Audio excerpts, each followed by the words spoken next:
let me love in a holy, holy way. Oh, let me love in a holy, holy way. Let me love in a holy, holy way. Oh, let me know that love is all around me. Let me know that love is all around me. Oh, let my steps reveal a path of peace. Let my steps reveal a path of peace. Oh, let me love in a holy, holy way. Oh, let me love in a holy, holy way. Oh, let me love in a holy, holy way. Oh, let me love in a holy, holy way. Oh, let me live in a holy, holy way. Let me live in a holy, holy way. Oh, let me learn from all the ways I fall. Let me learn from all the ways I fall. Oh, let me know that love can heal us all. Let me know that love can heal us all. Oh, let me share the good that's overflowing. Let me share the love that's overflowing. Oh, let me live in a holy, holy way. Oh, let me love in a holy, holy way. Oh, let me live in a holy, holy way. Oh, let me live in a holy, holy way. Oh, let me serve in a holy, holy way. Let me serve in a holy, holy way. Oh, let me care for those around the world. Let me care for those around the world. Oh, let me talk each day a little kinder. Let me talk each day a little kinder. Oh, let me talk each day a little kinder. Let me talk each day a little kinder. Oh, let me serve in a holy, holy way. You say. Oh, let me serve in a holy, holy way. Oh, let me serve in a holy, holy way. Oh, let me serve in a holy, holy way. Oh, let me live in a holy, holy way. Oh, let me live in a holy, holy way. Oh, let me live in a holy, holy way. Oh, let me live in a holy, holy way. Oh, let me love in a holy, holy way. Oh, let me love in a holy, holy way. Oh, let me love in a holy, holy way. You say. Oh, let me love in a holy, holy way. Oh, let me live in a holy, holy way. You say. Oh, let me live in a holy, holy way. Oh, let me serve in a holy, holy way. Oh, let me serve in From a the top, holy, here we go. Hey! Oh, let me love in a holy, holy way. Let me love. in a holy, holy way. Oh, let me love in a holy, holy way. Let me love in a holy, holy way. Oh, let me live in a holy, holy way. Let me live in a holy, holy way. Oh, let me serve in a holy, holy way. Let me serve in a holy, holy way.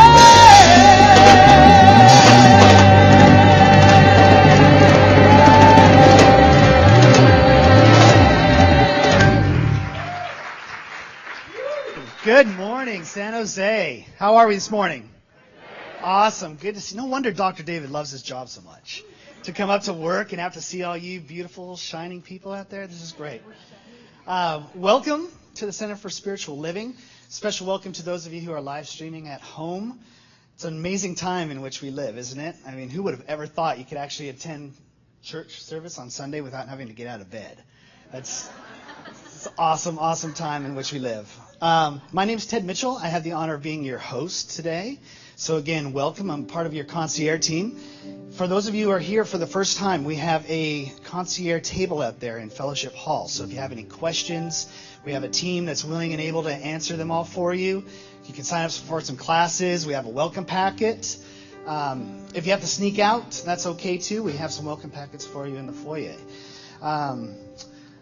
So this is Center for Spiritual Living, just in case you're waking up and wondering where you are. And this is where we're transforming lives, building dreams, and revealing love. Where all we ask is that you remain open to the possibility of changing your entire life by simply changing your mind. Welcome home. We have a great service for you today. Before we kick this off, first of all, Max Overland is your moderator for those of you online. So if you have any questions, he can point you to the right place there. And let's celebrate being in community with each other. Let's go ahead and greet your neighbor, and we'll get the sacred show on the road. Thank you. Good morning. Good morning. How are you?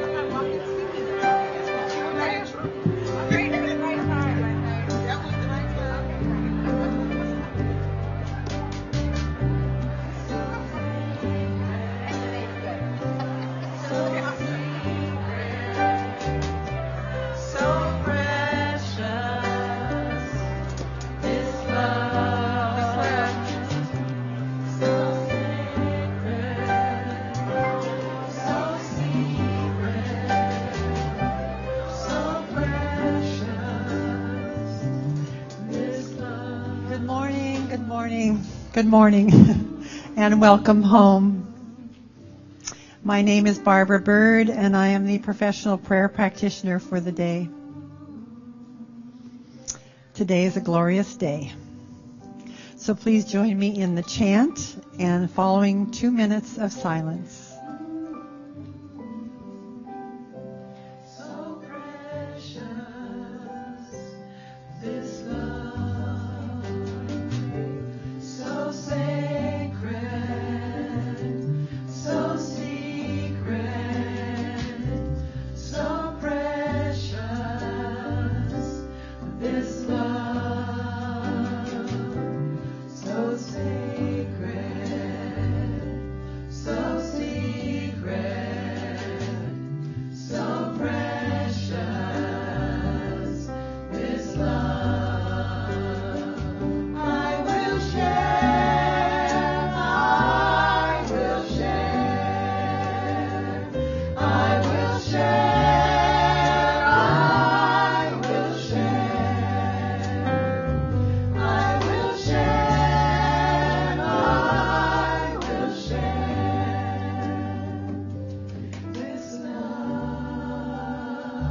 sweet space that we pray into right now.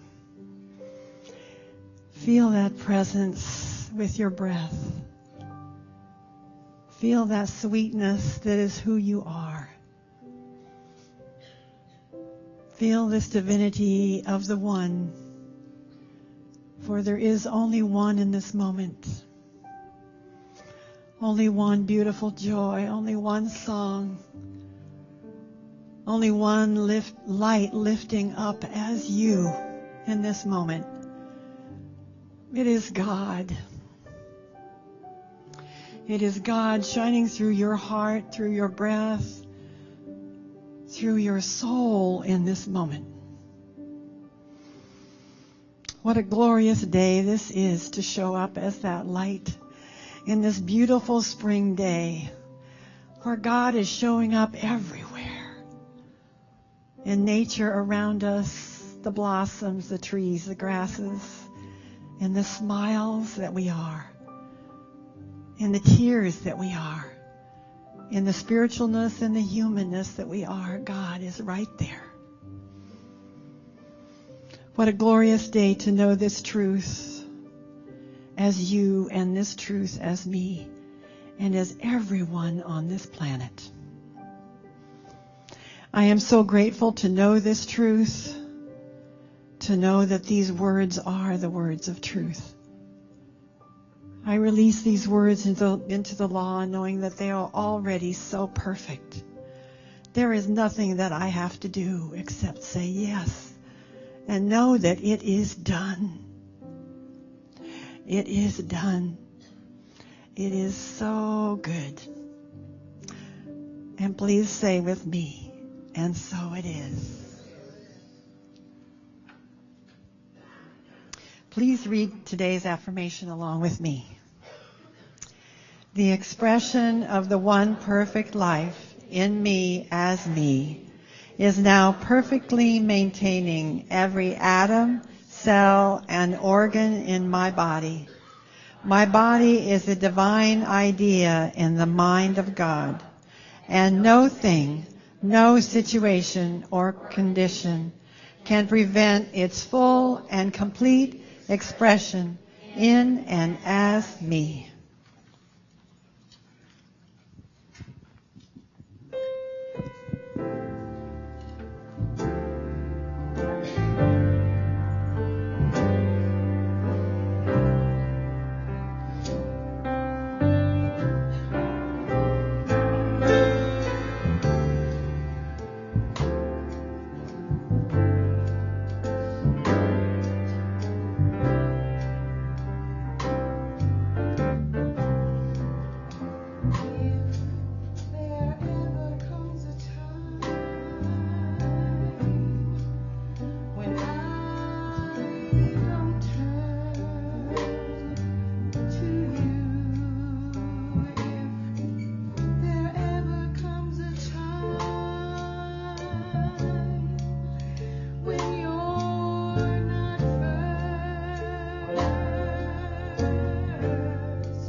is you.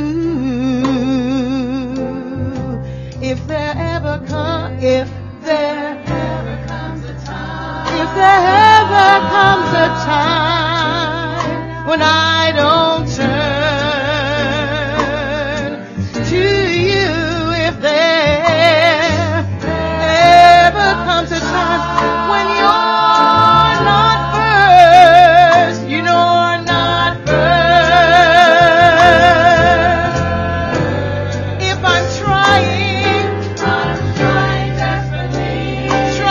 desperately to quench my own thirst, lead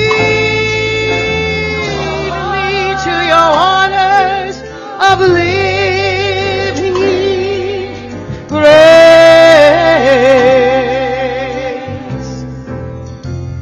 I make things harder than they need to be, believing everything depends on me. The greatest thing that I can do is say yes to you. No need to wander to foreign lands. The truth is here, my good at hand. Bless me to see the joy of Spirit here in me. If there ever comes a time when I don't turn to you, if there ever comes a time when you're not first, if I'm trying desperately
Thank you so much. Wasn't that awesome? Hi, my name is Lucy Rodriguez. I'm the other Lucy. And this is where I come to get centered for the week. It's really the place that I call home. When a couple of months ago, when I told Reverend Susan, I could do this. I want to sign up for the Power Talk. And then I got a gentle reminder from her saying, remember, Sunday you're going to be talking. And I was like, what was I thinking? And then I looked at the topic, learning to live. And I thought, maybe I should leave that one to the professionals. I said, well, maybe I'll talk about me. I work, I do Taekwondo, I have a family. And I thought, pretty boring. But when I really looked at my life, it was probably the very picture of learning to live again and again and again. 2 years ago, I was still a color belt in Taekwondo, but I knew that once I became a black belt, I would be able to compete for world champion. So on April 30th, 2 years ago, I set my goal that I was going to go for world champion, and I was competing in 6 categories, so I was like, I'll take any one of them. World champion? Sounds good. So I started my training, and I have my practice, I have my spiritual practice that I do every day, and I laid the foundation for this to happen. Set my goal a year ago. In May, I ended up having emergency surgery, and went to the hospital, and I really felt like the rug was pulled out from under me. And I really didn't understand why. I did the work. I walked the talk. I did the practice. And yet everything that I had planned was taken in that moment. And I was in the hospital. My body didn't want to wake back up in the sense of functioning. And Maureen Ross went with a lovely quilt that all the practitioners prayed on. And she said, this doesn't mean no, Lucy. It means just not now. So I put the quilt on because I'm very warm, but I put the quilt because I was freezing in the hospital. And the next morning, my body just started working again, and I had to start living, learning to live again and start all over again with my practice, my training. So last year, April 30th again, I set my goal for this year for world champion, and started the training again, and the season's going to end on April 30th, and I'll go to Arkansas to compete for world champion. And really thank you. The only difference between then and now is now I claim my right to be world champion in extreme martial arts in weapons. And the lady in San Diego, the 4th degree, better watch out, because this 1st degree is coming for her title because I've earned it. In this philosophy, what I've learned is I can go beyond anything that I ever thought was possible for me. And I'm so grateful. Thank you.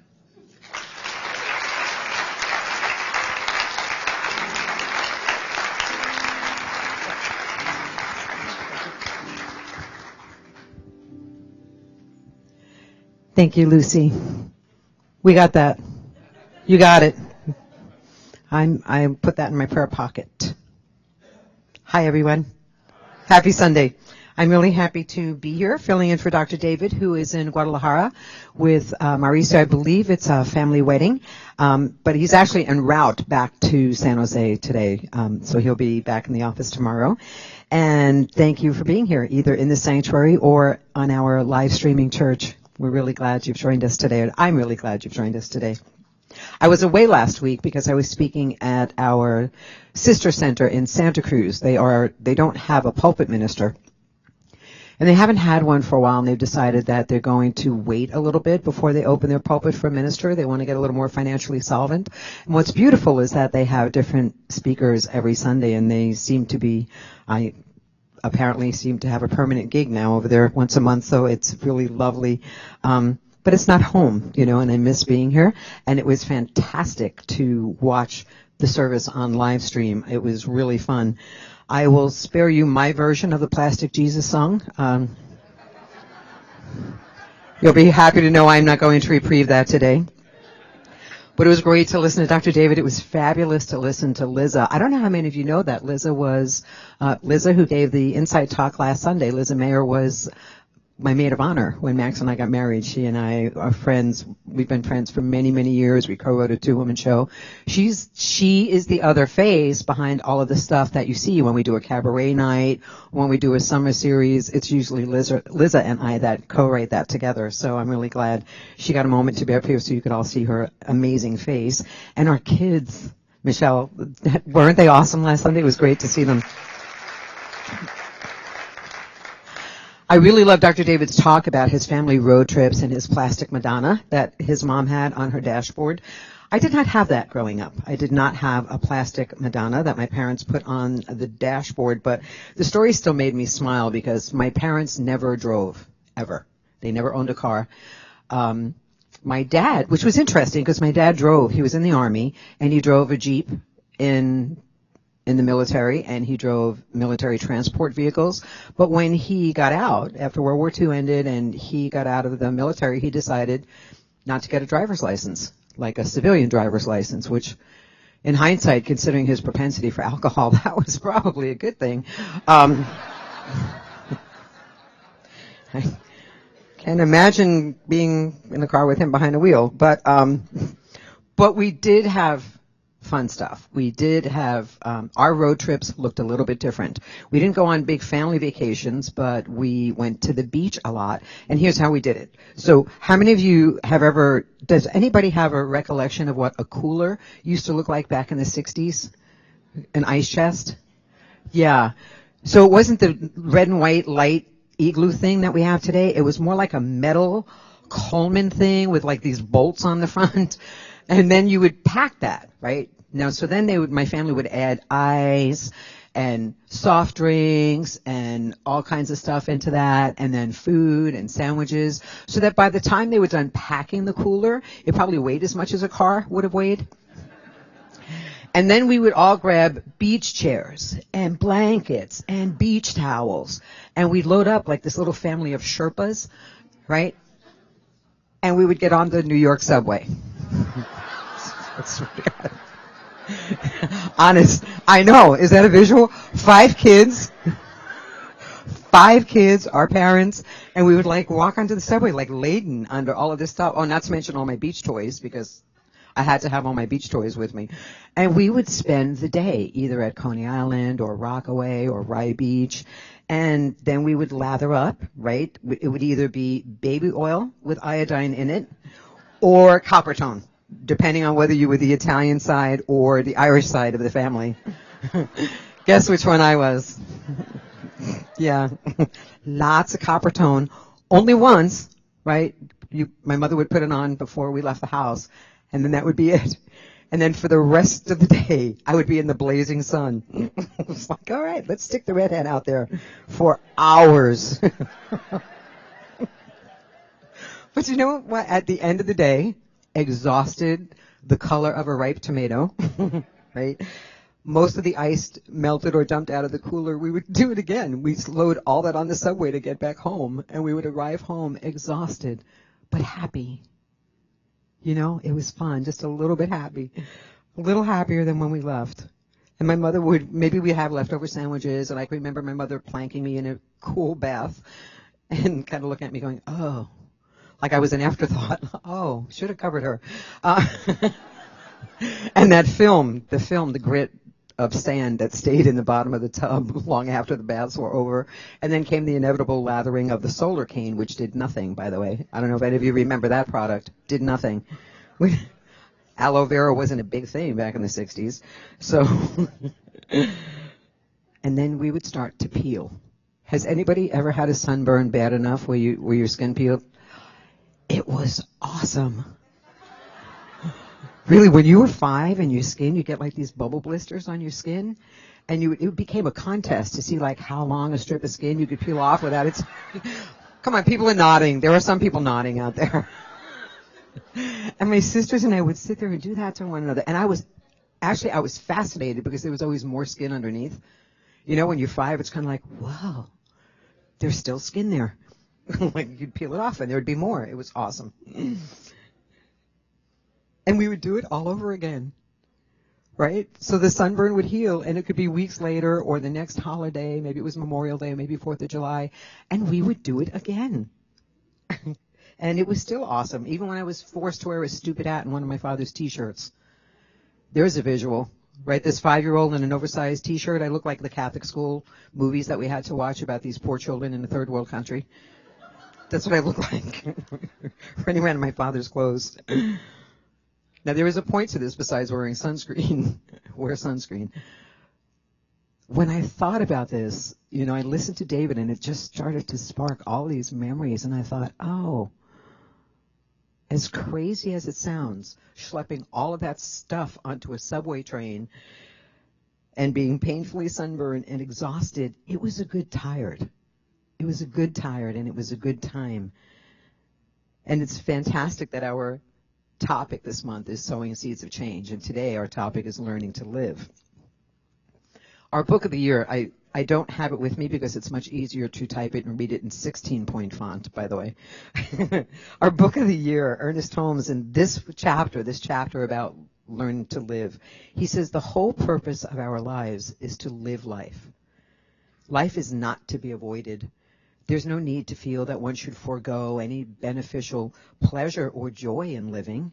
There's no trace of selfishness in our desire to experience greater happiness. Just one more time, the whole purpose of our lives is to live life. Life is not to be avoided. How could you? I mean, I suppose I could hole up in a closet and turn the lights out and just stay there, but that wouldn't be living, right? But you know what? Those beaches years ago at Rockaway Beach, those summer days, I didn't realize it, but I was learning to live, right? There was a lesson being learned. And boy, it was easy back then. It was really easy back then, sunburn and all. Sunburn, tired, sand where sand should not be. It was still easy. And I watched. I remember thinking that my mom looked a little less harried whenever we were laying on the beach. She'd be laying on the beach on a beach blanket, and she'd have her Fresca. And she'd have one eye on a book and one eye on the 5 of us, making sure, you know, because that was a job and a half. But she just looked a little more peaceful. And my sisters and I would be building sand castles, and then eventually I would let my brother take me into the ocean, which was a big, scary thing. But for some reason, when my brother carried me into the waves, it wasn't quite as scary. It was okay then. And the best part was that even my dad also seemed a little less scary and a little more sober when we were at the beach. I think that's why today the ocean has such a pull for me, like there's magic. When I go to the beach, I love it. But I was little, right? It seemed easy. I was learning to live, and it seemed easy. I love when last week Dr. David said about all the how-to books. Did you hear that comment when he said there's how-to books all over the place? How to fill in the blank. There's shelves and shelves of them, either in, I know I've got a shelf full of them, at least one, and then there are no bookstores, and you can get them on Amazon and put them on your Kindle. How to.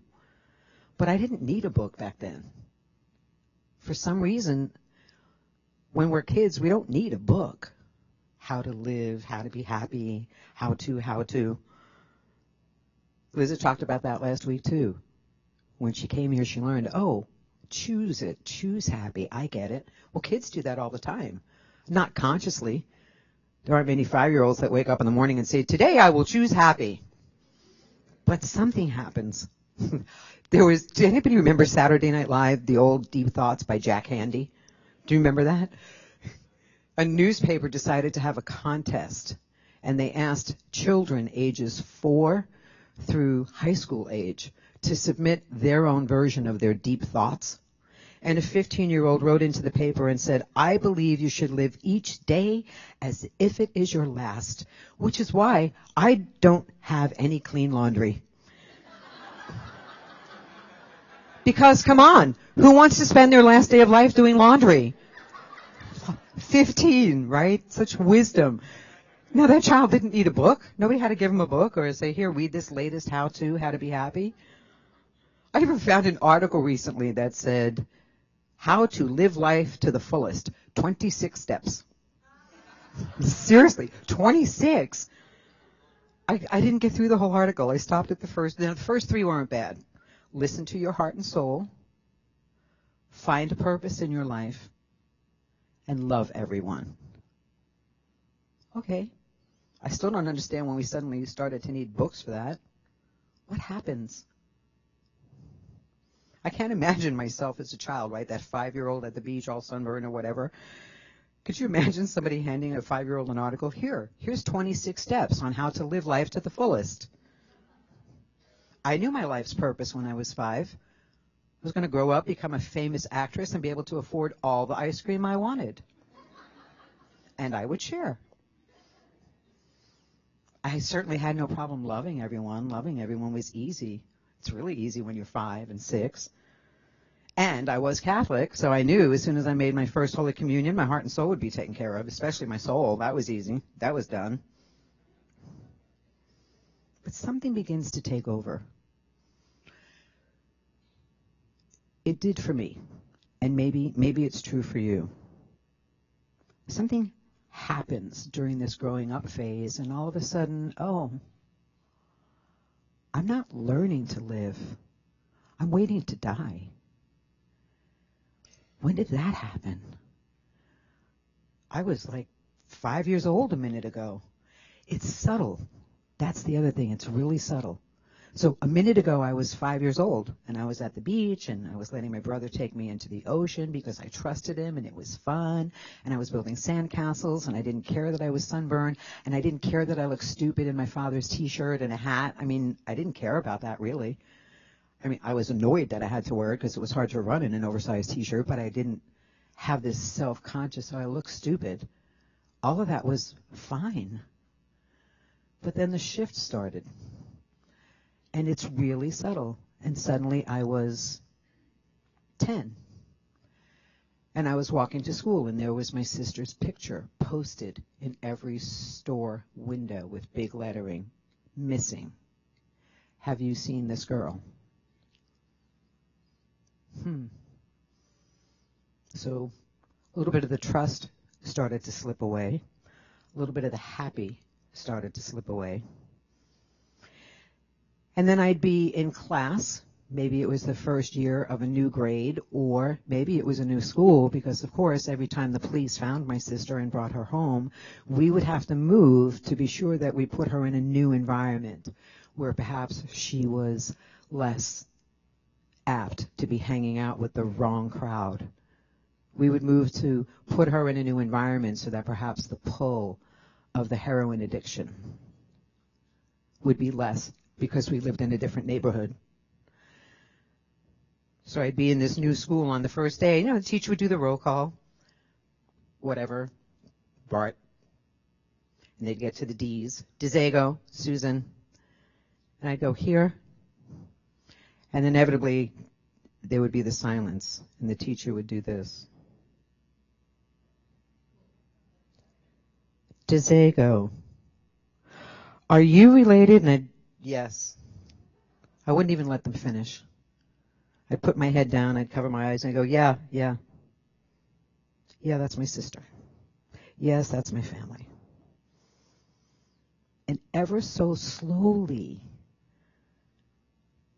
I was no longer learning to live. I was learning to survive. And the messages start to sneak in. Now, not consciously. I didn't wake up in the morning and go, today, I'm not going to learn to live, I'm going to learn to survive. It's not conscious. It's not a conscious decision that we make, but it is subtle, and it can be very insidious if we're not conscious of it, because the message starts and it changes. Be good, and do what you're told. That's the first message. Number 2, stay out of trouble. And number 3, and most important, don't trust anyone. It's not safe. Now, that wasn't necessarily those 3 things. They're not necessarily bad messages when you're 10, right? It's not bad when you're 10 to consider, oh, be good, do what you're told, stay out of trouble. That's not a bad message even when you're 15, right? Be good, do what you're told, stay out of trouble. Don't trust anyone. I don't know. That one's a bit iffy, but when you're 12 and 15, you start to get the whole stranger danger thing. So it's not necessarily a bad message. But when you carry that into your 20s, when you're in your 30s, when you're in your 40s, and you're still living the life that says, be good, stay out of trouble, do what you're told, don't trust anyone, it's not safe, then yeah, you're not learning to live anymore. You're waiting to die. 26 steps to live life to the fullest.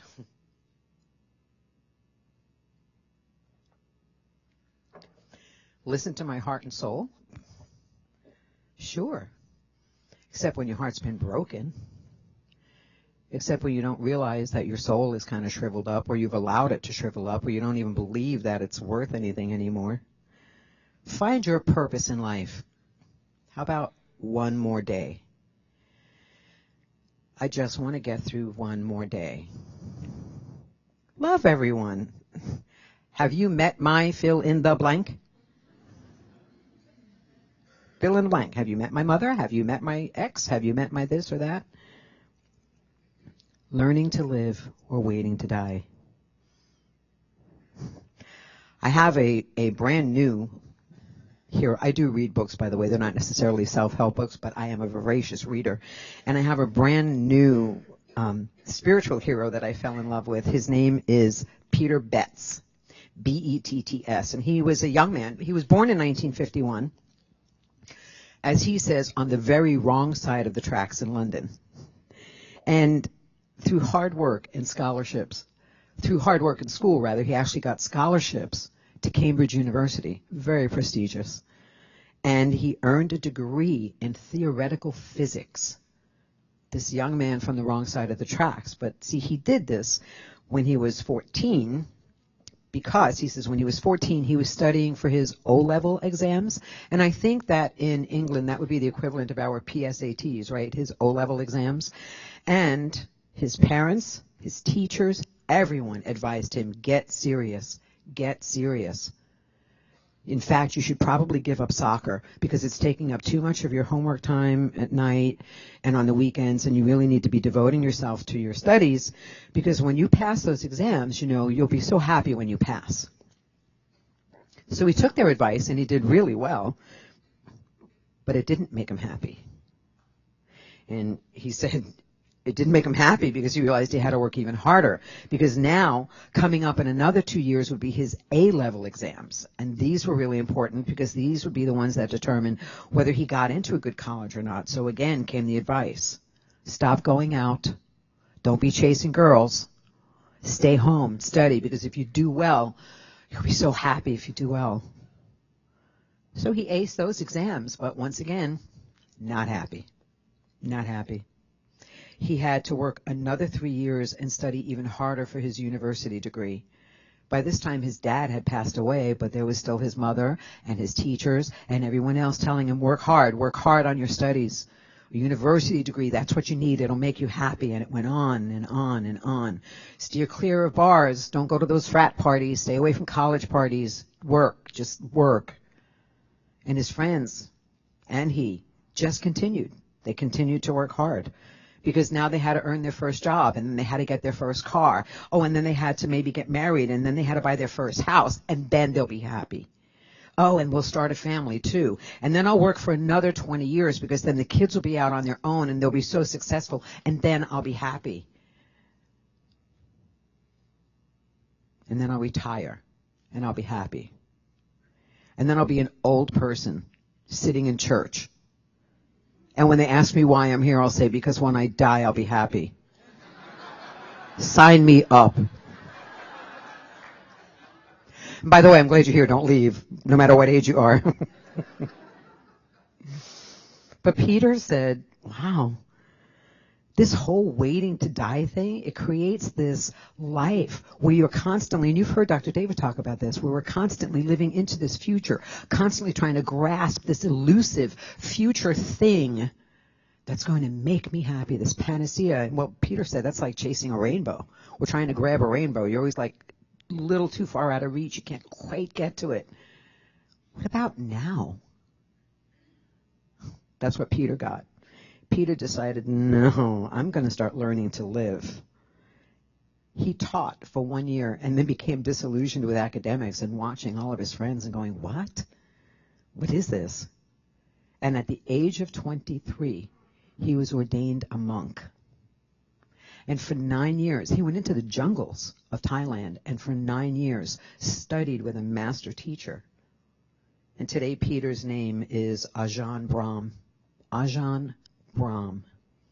And he has been a monk for over 30 years, and he is one of the most revered spiritual teachers and spiritual guides in the Southern Hemisphere. In fact, he is the abbot of the biggest monastery, which is located in Serpentine, Australia, just outside of Perth. And he built it. He built it brick by brick. His public appearances draw thousands of audience members, and the essay that I was just telling you about came from a book which makes him totally my favorite monk. Do you know what the name of his book is? Who Ordered This Truckload of Dung?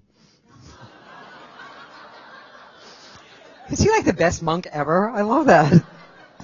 I'm like, there's a self-help book I would read. But he learned to live. That was the beauty of it. He learned to live and stopped waiting to die.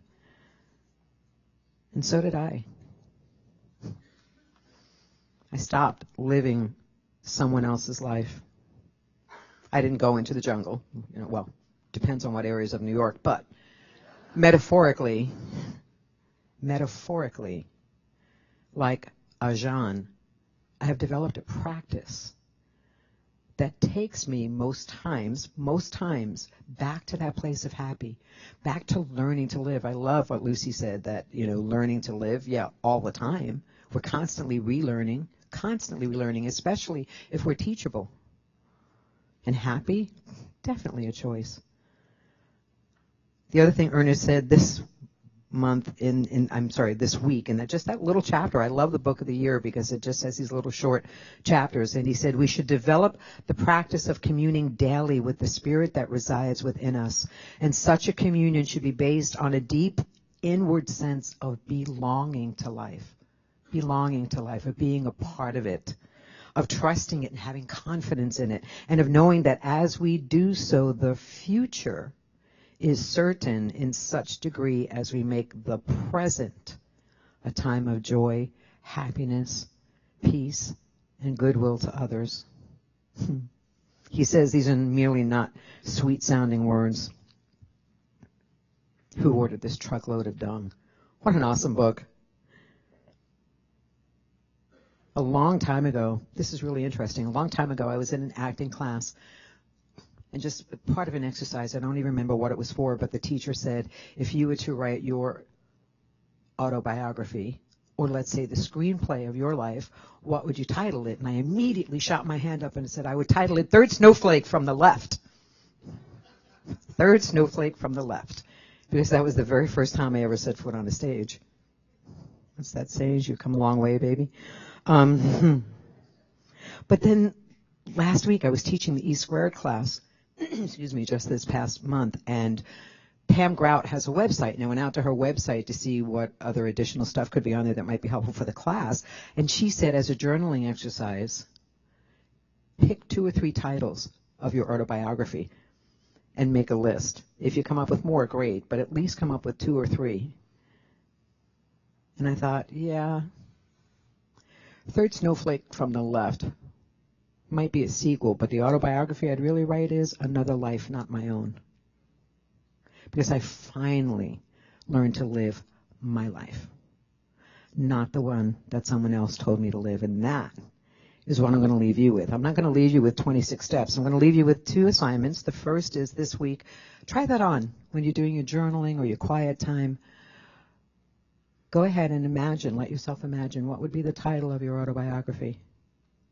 And then those 26 steps, I'm only going to give you 2. 2 steps. Step 1, know that you are God in form. Step 2, live accordingly. Let's pray.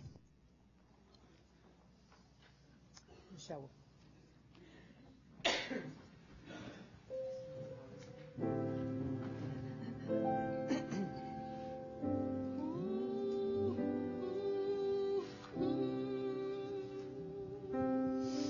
Take a deep breath with me, will you?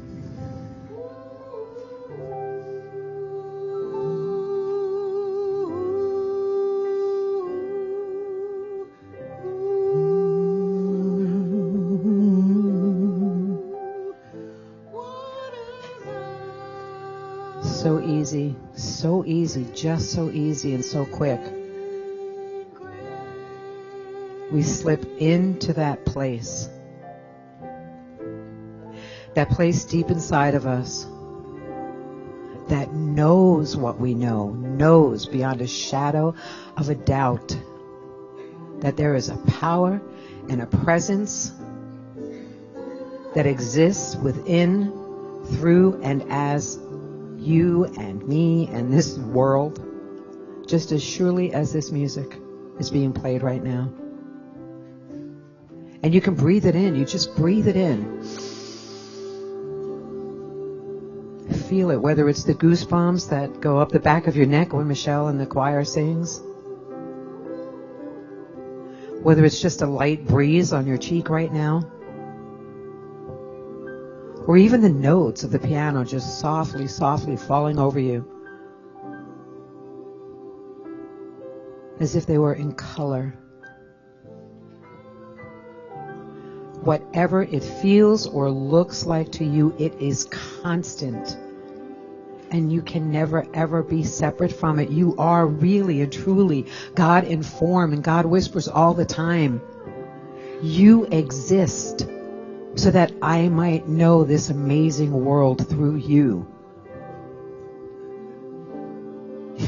You are me in form so that you can laugh and love and get sunburned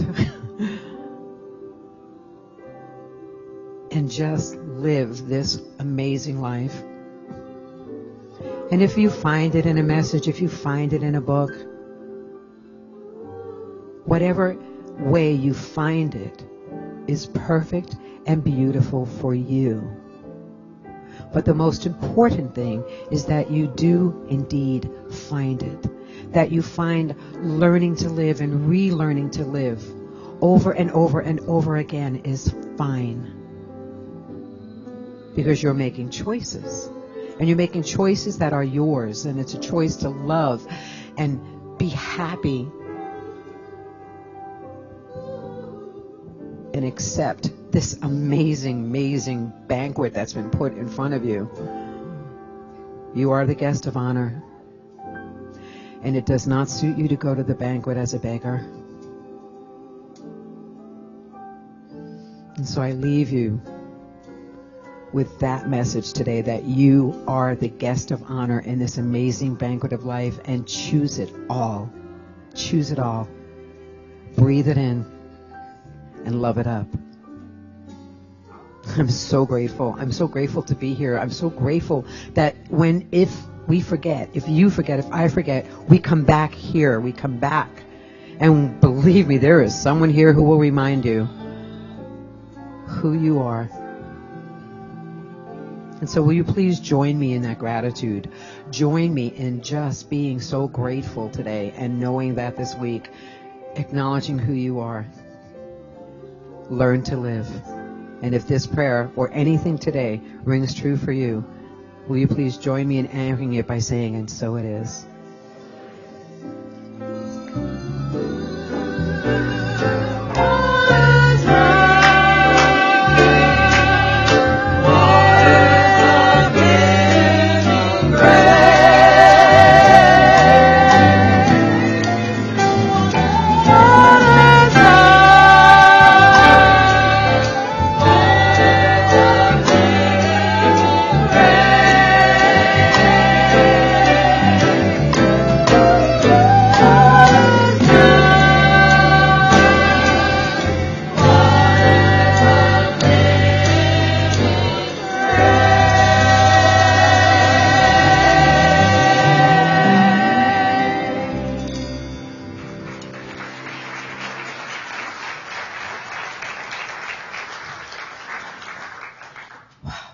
Will the ushers please come forward so that we can take a moment to share our gifts and our tithes and our offerings? If you are joining us as part of our online church, our online community, please know that you can go to our homepage and donate there if you are so inclined. For those of us here in the sanctuary, please give if you feel called, but know that we have no expectation, especially if it's your first time with us. And join me in April's giving affirmation. Joyful surprises offer themselves to me all the time, and I accept them. An ever-increasing good is mine. I love to receive it. I love to share it. I love being alive.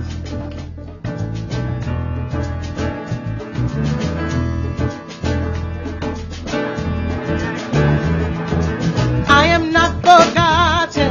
I am not forgotten. I am not forgotten. God knows my name. I am not forgotten.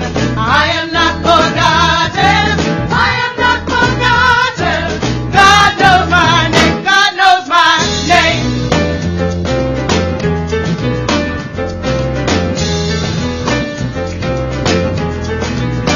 God knows my name.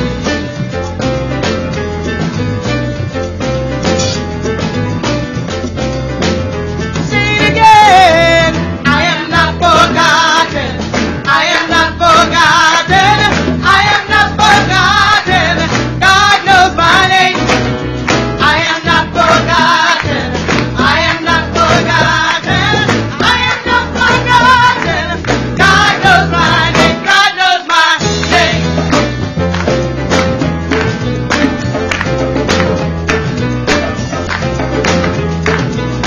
God knows my name.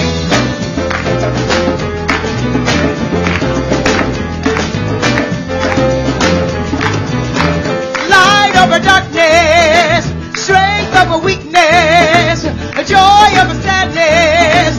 God knows my name. God knows my name. Father to the fatherless, friend to the friendless, hope for the hopeless. God knows my name. God knows my name. Oh, I will praise you. I will praise you. I am fearfully and wonderfully made. Everybody say, I am not forgotten. Come on, church, say, I am not forgotten. Come on, try it now. I am not forgotten.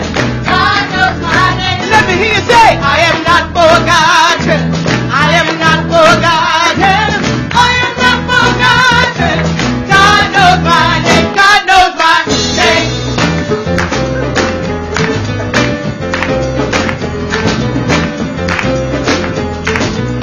God knows my name.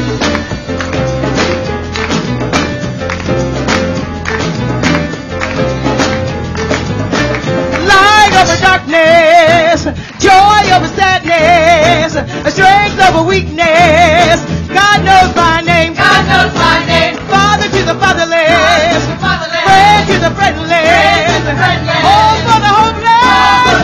God knows my name. God knows my name. Oh, I will praise you. I will praise you.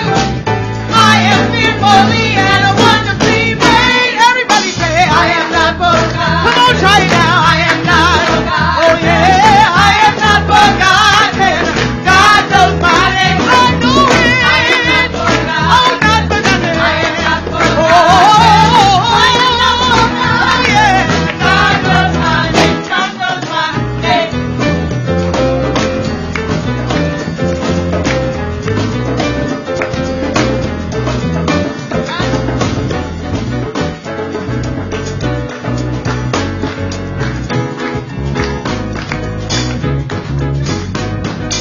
I am not forgotten, never forsaken. Say, I am not forgotten, never alone, never forsaken. Say it for yourself today. I am not forgotten. I am not forgotten, never alone, never alone, never alone. Oh, say I am not. We are not. Oh, in community we stand. Oh, come on, church, say I am not. Oh, in our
Yes.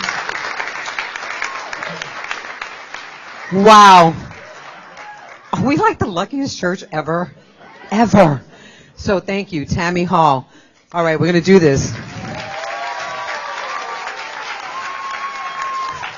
Michelle Jordan, Sue, Irma, Michelle, Howard, Lucy, Zariah, Denise, Lori.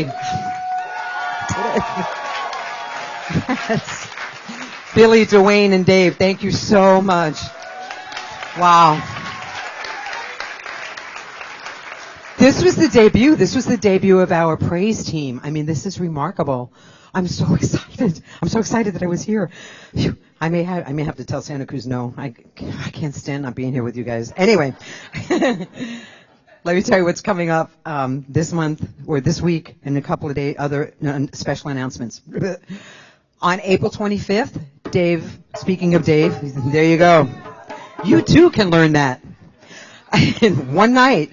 On April 25th, Dave is doing a global drum circle. They are so popular, and they're so spiritual, and they're so moving. I mean, if you just want to be, like, out of your mind, if you just want to just be, no, really, like, you know who you are. If you need to just get out of your head for a little while, it's just remarkable because you just lose yourself in the rhythm, and it's beautiful. So that's on April 25th at 8. Tickets are available online, or you can go and talk to Dave after service as well. If you're not good with the computer and you don't want to do it at home, the concierge team can also help you get tickets. So that's April 25th. This Tuesday is the Better Business Breakfast, hosted by Ken Rowell, Continental Breakfast, beginning at 7 a.m. On Wednesday night, most of you know, I teach a free spiritual practices class or a spiritual principle class. It's a different topic. The month of April is devoted to devotion. And last week we had a great chat on devotion and Buddhism. This week is devotion and Islam, and I have invited Imam Mumbashir Ahmad from the Ahmadiyya Muslim community in Milpitas. So he's going to come and talk about the 5 pillars of Islam or devotion in Islam. And what's great is we're exploring each month the similarities in all of the world's great religions. We don't have time to cover all of them on an hour on a Wednesday, but we're discussing some of them this month. And on Thursday, we have Awaken Thursday, which is our hour to sit in the stillness. It's your chance to go into the jungles of Thailand with a group of people on Thursday night for 1 hour and take a lesson from Peter Betts. Gourmets for God. I know that Dr. David mentioned it last week. Today is technically the last day to turn in your donor event form. So if you would like to host a Gourmets for God event, we would love to have your forms today, this week, if you want to mail it. Our intention, our hope is to have the auction booklet ready next week. We've never tried this before. This is our 4th annual, but we wanted to have the auction booklet ready a week before the bidding begins because we took your feedback and a lot of folks said, oh, I'd love to know ahead of time so I could go home, check my calendar, and then come back on April 20th when bidding begins and start to sign up for the things that I really, really want to bid on. So that is our intention. Last year we had 36 events. We have about 12 so far this year. So I'm hoping that it's just folks saying, oh yeah, I have to get that in. So please send that in. And then for those of you who don't know what Gourmets for God is, if you have not been here, this is our 4th annual, and it's an opportunity for members of our community to host an event that evolves around food. It could be 4 people at your house for cereal and cartoons on Saturday morning. It could be 6 people at your house for brunch after Sunday service. It could be Friday night movies and something else. Some of the events that are rolling in so far this year are a tea party, a backyard barbecue pool party. Matt Lindstedt, I think, is inviting 850 people to his house for a barbecue and to watch Frozen outside on a big 20-foot screen. So those are just some of the things that are starting to come in. So the idea is, just get clever with it. And if you have any questions, please ask a team member. They will be available in Fellowship Hall under the plasma screen after service. And then the Course in Miracles, that is a book study that's been going on, as many of you know, 2 Sundays a month, hosted by Brooke Scudder. And Brooke has asked me to please announce that April 13th will be the last meeting of the Course in Miracles, unless somebody else would like to pick up the baton from her. And then lastly, Patty Searle. is starting a 3-Saturday series beginning April 19th entitled Scheduling, Doing Everything You Want to Do. That's going to take place on 3 Saturdays, and Patty is kind of a master organizer, so I'd want to know what she knows. Let's see. Oh, birthdays. Birthdays. It's the first Sunday of the month, so if you have a birthday coming up in April or you had a birthday last week, please wave your hand or stand if you're at home. Tell Max and he'll sing happy birthday to you. He'll type it.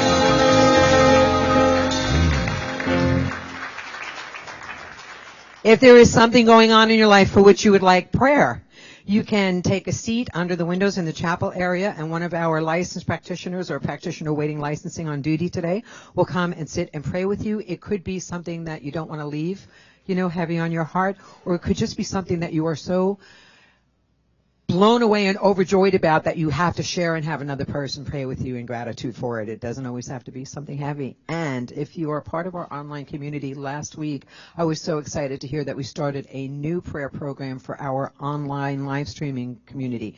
If there is something in your life for which you would like prayer, if you will just please let Max, your moderator, who is also a licensed practitioner, if you would let Max know your phone number, he will get that to Megan Dake Morrell. Megan is a practitioner and a ministerial student awaiting licensing, and she is putting a team together who will call you right back after service and have a prayer with you on the phone. So we're really excited that we can actually offer this to all of our community. Thank you. I think that's it. Please stand and take the person. Nope, take the hand. Every time. Every time. I should have a dime for every time I've said that. Take the hand of the person on your right and on your left. Don't take people without permission. They frown on that everywhere. And won't you know with me that you are really never alone, that God is where you are right now and always, and all you need to do is look within. That's all you need to do, is look within and know that you are guided and sustained and directed and certainly inspired by a source that knows only good. And I invite you to joyously make use of these gifts in all that you think, all that you say, and all that you do. And so it is. Please repeat after me. Something wonderful is happening to me right now. Something wonderful is happening to me right now. I'm learning to live. I'm learning to live. And this thing called life This thing called life is in my mind, my heart, my body, my relationships. It's everywhere. It's everywhere. And it's awesome. And it's awesome. And so it is. And so it is. Have a great week, everyone.